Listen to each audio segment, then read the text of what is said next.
everybody. Welcome to Week 5 UPBL recap. James coming at you real quick with a 1, 2, 3, 4, 5 hit 'em up game recap of what happened this week in UPBL. We're going to be getting into it, what you should expect for next week. We're going to make it fast as possible. Let's get right into it. Best is first, last. All right, we'll start off right here. Team Danky Punch versus Zeke of Nature. Danky talked a lot of smack, was worried about Zeke bringing the noise. Zeke came, brought a little of the noise, but it was not enough to push Danky Punch off the stage. Aaron Rodgers with a decent day, a little bit of a disappointment on the result, but he seems to be heating up. Christian McCaffrey possibly going to Buffalo. Rumors are abound for the Carolina running back who's been turning it on about where he might be going as a potential trade destination. That's got to be exciting for the Christian McCaffrey owner, Zeke. Devin Singletary, disappointing. Mark Andrews, great game. Jalen Waddle will continue to disappoint until, well, Tyreek is now out with a foot injury, so expect Jalen Waddle to kind of step up in his absence. But that depends who the quarterback is. Devonta Smith stepping up for a weak week for Bruce, what is the other Eagles guy? AJ Brown. But this week was Devonta Smith, as to be expected. Can you play him every week? No, he's kind of more of a flyer guy.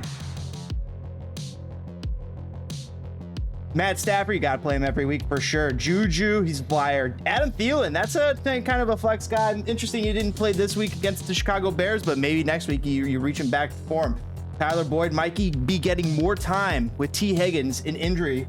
And Raheem Mostert getting 90% of the snaps over in Miami. Team Danky Punch has to contend with Russell Wilson and that injury to his right throwing shoulder. What is Danky Punch going to do? Will he drop or look to trade Russell Wilson, or look to stand pat with one of the assured probably top 15 quarterbacks in the league? But injured, that's another question.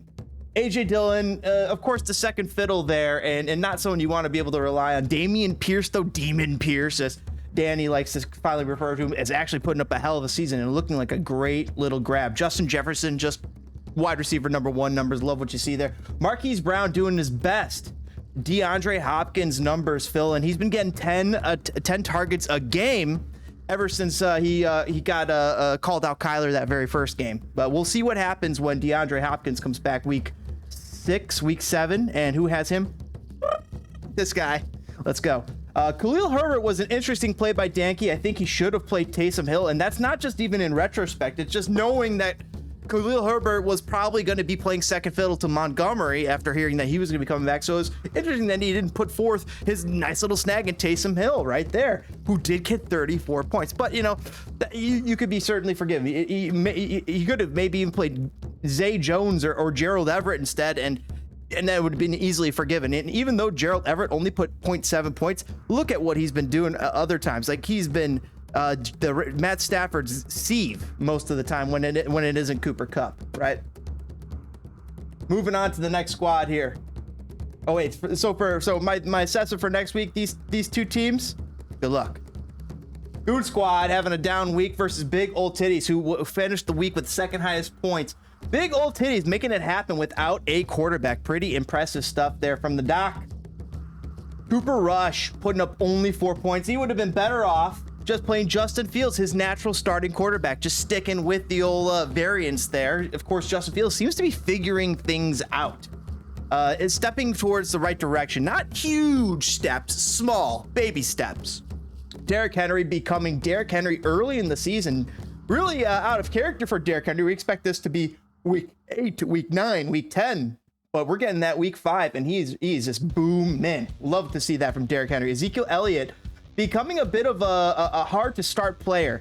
5, 14, 9, 7. How do you start Zeke Elliott with any confidence, especially when you got Kareem Hunt here, who you can start with maybe a little bit more confidence as your RB2? So to me, you're picking between one of those two RB2s and then going from there. And of course, Teddy did just pick up Scary Terry in a trade that sent Jacksonville running back James Robinson the other way to Jeff and the Walkers. We also did have a second trade in the league. that we'll quickly brush up upon. And that was Ra Stevenson, the New England running back, and Jared Goff going from Bruce's team all the way over to Tommy's team. Tommy loving having that Ramondre Stevenson right now after it looks like Damian Harris picked up a bit of an injury, and maybe that running back situation might sort itself out a little bit more in New England. Jared Goff had a bit of a bad week. Will Tommy, who's been looking for that answer at QB2, stick with Jared Goff, or might he still be looking to pivot elsewhere? Who knows? David Montgomery, though, going the other way, and Tyler Lockett heading over to swag you to My Name's Bruce, and you better believe it, Tyler Lockett put up 25 points on me. I was sweating bullets. Great little double stack for Bruce to go with Evgeny Malkin, Geno Smith, as I like to call him, Evgeny Malkin, over there in the Seattle situation. David Montgomery, of course, fantastic, top 8 running back in the league when healthy, and the heart of the Bears offense, right? So, like what we see from Teddy, and of course Davante Adams and Travis Kelce just wrapped up. I was sweating bullets there again as well after my high score of the week was getting threatened by big old titties here, just 2 points behind with 146. Really was a festival of throws between Davante and Travis. 4 touchdowns, Monday night record for Travis Kelce, only surpassed by Al Bundy, married with children. AJ Brown with a bit of a down week. We covered that. Kareem Hunt just good little flex or RB2, right? Cowboys defense has been looking stellar. Look at these points: 4, 10, 13, 12. They got to be top of the league as far as fantasy points goes, and they got to be top as far as record goes. And they lost Dak Prescott, who might be coming back this coming week. Remains to be seen. But Cowboys have not lost a step when losing Dak Prescott. When they get him back, what will happen? Brandon McManus launching 10 points, like what you see there. Chris Godwin, Justin Fields having a good game. Chase Claypool, Terry McLaurin, yes. Isaiah Pacheco did nothing. George Kittle, quiet day. Chris Olave got concussed, but had a great day. He was number 1 over there. But you got to imagine that Michael Thomas will be coming back soon. Brandon Ayuk, unstartable at the moment. Chase Edmonds, the same, unstartable. Raheem Mostert just got all the carries, just getting all the carries. But Chase Edmonds is 1 injury away from becoming that number 1 guy, probably. Justin Herbert doing Herbert things, actually a quiet day for Herbert, but with that rib injury, you got to hope that he's trying to recover because he's got a long season left to go. Josh Jacobs, a heck of a fucking day, and it was talked about on the broadcast about why the coaching staff did not believe in Josh Jacobs, and they were looking to pivot to Zamir White early in the season. It's because apparently they were questioning Josh Jacobs' ability to love football, and now he's loving football, and they're seeing that, and they're like, oh, you're our guy. Melvin Gordon has to become the guy after Devontae took a bad injury over in Denver. Tyreek Hill, of course, walked off with it looks like an ankle or foot injury. Cortland Sutton is going to still have to do Cortland Sutton things if Russell Wilson's starting, and they need to get that offense in order over there in Denver. Still a bit of a hard start there, and if you could pivot elsewhere, you want to, but might be hard to look elsewhere right now. Najee Harris, you got to figure he's going to figure it out, but also might be a good trade by a trade candidate, and let somebody else take him on, because Najee Harris has not been playing like the Najee Harris of last year. 9, 11, 7, 5. Yeah, I think you'll get something good here. And you might want to hold pat if you can, but if you need something now, trade Najee, because that's still, I think you could still get a premium price for that. Teddy Bridgewater, unfortunately, got concussed like the very first play for Goon Squad. That sucks. Hard to win the day when you go against 446 points, though. Tyler Bass, of course, getting in the end, getting near the end zone because of Josh Allen. Power walkers versus multiple scoregasms. Elliott just looking powerful. The last year's league champion dominating over here with 130 points. Just playing 3-1 football, looking really good. Tom Brady putting up 20 points, solid. Nick Chubb and Breece Hall. Look at that 2 running back pair. But it gets a little skinny in the running backs department for L-Man, you think, right? You look at J.D. McKissick and Eno, but those are 2 good flex RB3, RB4s to kind of have on yours for the rest of the season, assuming, knock on wood, that Breece Hall and Nick Chubb keep going like they're going. And Nick Chubb, by the way, Elliott got lambasted taking him where he did, but man, oh man, he's been producing like that. He's been number 1 running back on the season at the moment. Deebo Samuel doing okay. Hopefully he can pick things up and get more on track with Jimmy Garoppolo, starting to settle in as the full-time starter. They didn't know that this was going to be the deal at the beginning of the season. The offense that Shanahan was trying to lock in was totally different.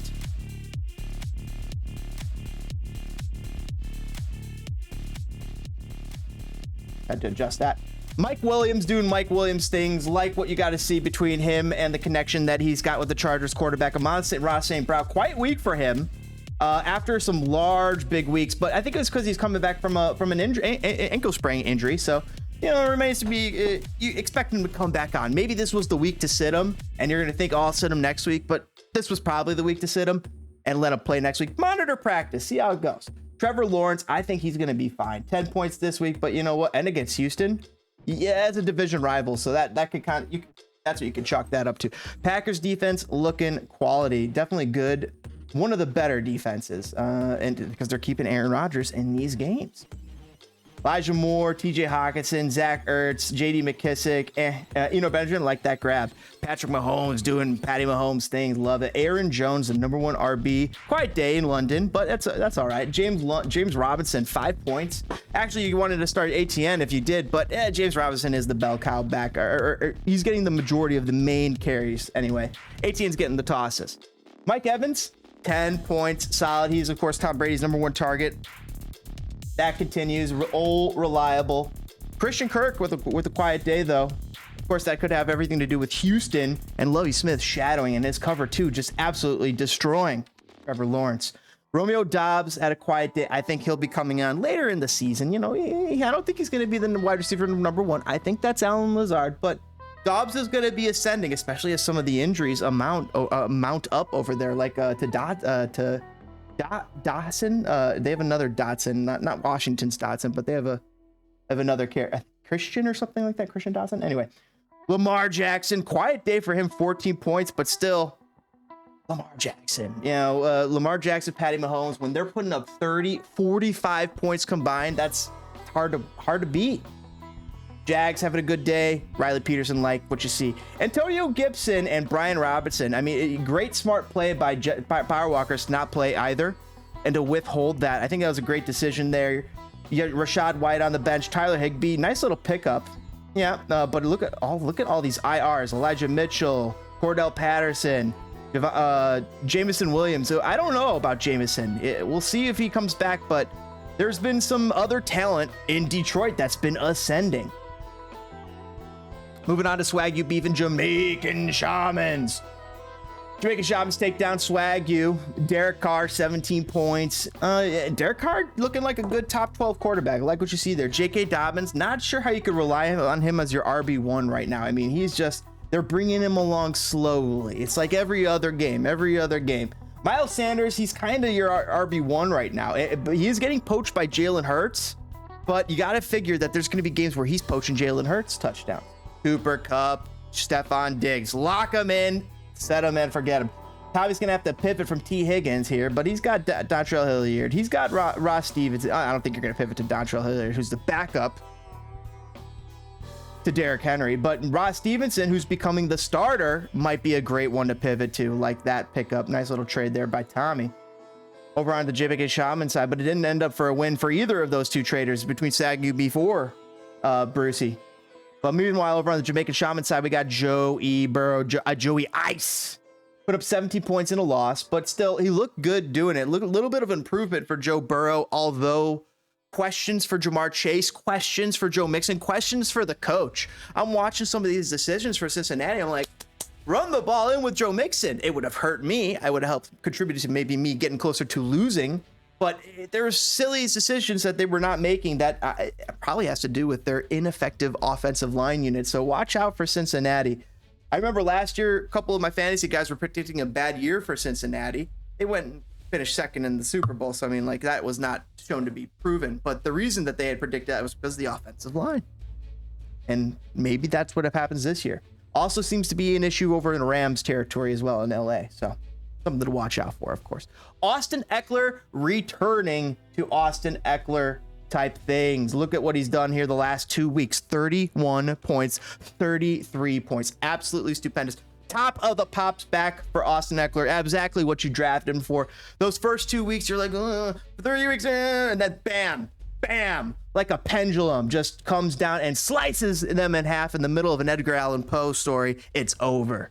He's back like cooked crack. Now you got Clyde Edwards-Helaire putting up 5 points, kind of to be expected, cooling off after a meteoric start. We'll see if that meteoric start can continue, but maybe this was a little bit closer to the bottom, and we've seen a little bit closer to the top end of the performances early on this season, and maybe a little bit more middling as the season goes on, but we'll see. I mean, Patrick Mahomes has to throw it to somebody, as does Russell Wilson. Is that Jerry Jeudy?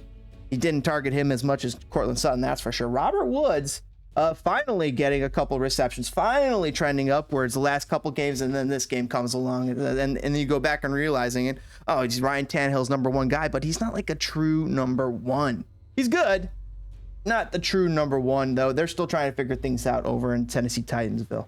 Nyheim Hines thought you could start him this week, but he just turns out to be too damn small to play football. Dude's a freaking freak athlete, amazing, fast, quick, everything. Smart, but dude, when he gets hit, gets knocked down like a Jenga, like he's playing Jenga, and the game is over for Nyheim Hines, at least for the next 2 weeks, probably with the new concussion protocols. Chat in the comments below how you think that those potential concussion protocols could affect teams in fantasy going forward. Think about that. And we've had COVID injuries. They've kind of moved away from the COVID designations. Now we're going to probably see more head injuries and concussions and players held out for those types of things, which is probably a good thing, but a fantasy impact that we as fantasy managers will have to, of course, account for. Kirk Cousins putting up great numbers this week against the Bears, but he doesn't play the Bears every week, unfortunately. And he does take on Miami's good defense next week. Might want to be looking to maybe sit him and pivot to the I don't know who you pivot to here. Now you got to play him. If it is an OP, it is a Superflex. You do have wide receivers, running backs you could go to. Bills defense looking fantastic. Justin Tucker, the best kicker in football. DeAndre Swift listed as out, but not in the IR slot. Might want to get that over there, Jamaican Shamans. I'm talking to you, Gabrielle, and Ryan. You amazing newlyweds. Hopefully you guys are having some fun. Tyler Algier looking like a great little pickup as Cordell Patterson's going to be coming back from injury. And Broncos and Bills. Man, you guys got two defenses. Not a bad problem to have. Space Colony Ravengers versus Union Pier. Union Pier puts up 130 to 83. Like UPC's Jalen Hurts, Lenny Fournette play. Of course, that's just easy peasy. Love what you've been seeing out of Jalen Hurts. Rashad Penny, of course, out. And it kind of solves a problem for UP Machines. I mean, he had been holding on to the handcuff of Kenneth Walker for all this time, and now the rumor has it Rashad Penny is basically out for the season. It is Kenny Walker season, and actually he had an amazing rush for a touchdown. It looked like it was like a 60-plus yard rush for a touchdown. It was amazing looking. Exciting things for them over in Seattle, and Evgeny Malkin, Geno Smith doing some good things. I thought that the fall off for DK and for the two wide receivers out there, DK and what's his face, would be a lot more steep, right? But Geno Smith's been keeping them both afloat. So I'm thinking of Tyler Lockett. Anyway, DK Metcalf looked 15 points, and Tyler Lockett 25 points. Geno Smith is feeding them. Meanwhile, Jamar Chase having a quiet week. Corey Davis too. But, Zach Wilson's in and Joe Flacco's out. So are we going to still see all those targets that we were seeing for Corey Davis? I'm not so sure, especially when they have other talent ascending over in Jetsville. Madison, great little pickup by Jack. I didn't want to have to let him go, but hey, that was the price I paid in order to acquire Mr. Jeff Wilson, which we'll get to in a second here. Over here on let's finish off UPCs. Carson Wentz having a heck of a day and a heck of a season. Look at these 27 points, but two stinkers, 8.7 points. But hey, man, you'll take those 20 pointers too if he's putting up those occasional 8 pointers, right? Because you can't win every week. You just need him to boom when the rest of your team's booming. That's kind of like the hard pattern to hit. Bucks defense pretty good. Evan McPherson looking okay. Cam Akers questionable between him and Henderson. Still, like, who's the guy there? I mean, Cam Akers had a bit of a quiet day, disappointing result for him. Darren Waller got held out of this game. He played 6 snaps in this Monday night game and then actually went into street clothes. So that would happen pretty quick. And of course, Keenan Allen still out. Meanwhile, over on the Space Colony Ravager side, Marcus Mariota looking like one of the better QB pickups. Fantastic. He can run, he can pass, he can do it all. And the Atlanta offense is a bit more fantasy relevant than we thought that they would be, right? Alvin Kamara had doing Alvin Kamara things, like what you see there, but sucks to lose Damian Harris to a little bit of injury. Who knows how long, but he does have the pivot in Jamal Williams, who quiet week for him this week. With Swift out, you expected a lot more out of him, but you know what? I think you're going to see a couple more days out of Jamal Williams in the future. James Conner having an injury, that's going to be a question to monitor. So Marquez Valdez-Scantling. Austin had this guy, and he had McCole Hardman. McCole Hardman, much smaller, more slight of frame. Walked off with a vicious injury, ankle injury in this game, might be out for a few games, but Marquez Valdez-Scantling starting to come alive. Starting to look good and might eventually become Patty Mahomes' number 1 wide receiver target. His number 1 tight end target? Of course, that's Travis Kelce. He had 4 touchdowns.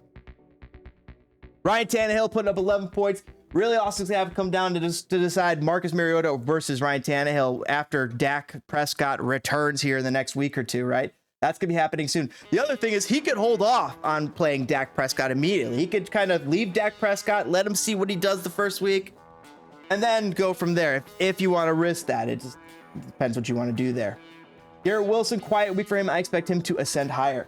Bruce in social propaganda. Bruce put up a heck of a week. It was looking like a quiet week for Bruce, but all of a sudden, wham, bam, MoneyGram, Geno Smith, and Tyler Lockett came to play. The other thing that happened is that Dalvin Cook and David Montgomery were playing against each other in a barn burner of a game. Their legs were churning like my grandma churns butter, and it was coming out Betty Crocker.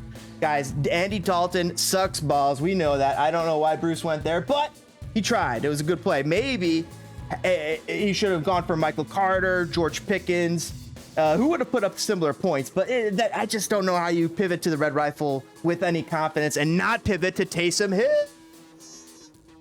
I'm just joking, guys. But either way, pretty solid week for Bruce, especially coming after on the heels of that trade he made. He's looking to turn things around after that, this 1-3 record. Me, I lock in, 1-4 now. I lock in my 3rd win of the season. I'm pumped about that. Josh Allen looking like QB1. Loving it. Saquon Barkley, fantastic little pickup that fell in the draft, and it's been working out. I like that. I'm like what he's been doing for me. Fantastic that I've been able to have him in there, and then I have to decide who's my RB2. Is it Jeff Wilson this week? And typically every week I'm going to run out Jeff Wilson, who I paid $52 for, and he's been worth every penny. I've been loving it, knock on wood. Michael Pittman, bit of a down week, but he's had 2 down weeks in a row with Matt Ryan. That is one of the worst offenses in football with Matt Ryan at the helm. And I mean, Justin Fields and the Bears are just a little bit worse. So I'm finding myself a little like, do I play Pittman here or not? Well, that questions will soon be answered by me because I'll soon have DeAndre Hopkins getting back. I love that. And Gabe Davis is going to be etched into that starting lineup. Why I took him out, I have no idea. Trying to get a little cute here. It's like Alan Lazard, Pittman, Samuel. Yeah, they're all going to get a little few more targets than Gabe Davis this week. And you know what? I was right. They all got so many more targets than Gabe Davis, but Gabe Davis on 4 targets, 3 targets. Oh, okay, we got, what is it? So we have, let's see what we got. Gabe Davis on 6 targets, 2 touchdowns. 3 catches, 171 yards, and I left those points on my bench. But I only lost out on about 20 points. It would have etched in my high score of the week that much more, but I still did manage to lock it in there in week 5. Guys, getting ready for week 6. Are you guys ready? Football coming at you. And get ready for Tommy and Danny's next podcast. Throwing ropes. We'll catch you guys in the next one, guys. Comment. Talk some smack. Let's go. Have a good one, guys. Good luck and happy waiver wires. Woo. Whoa. RELAX. Relax, Devontae. Good thing his grandma wasn't at this game.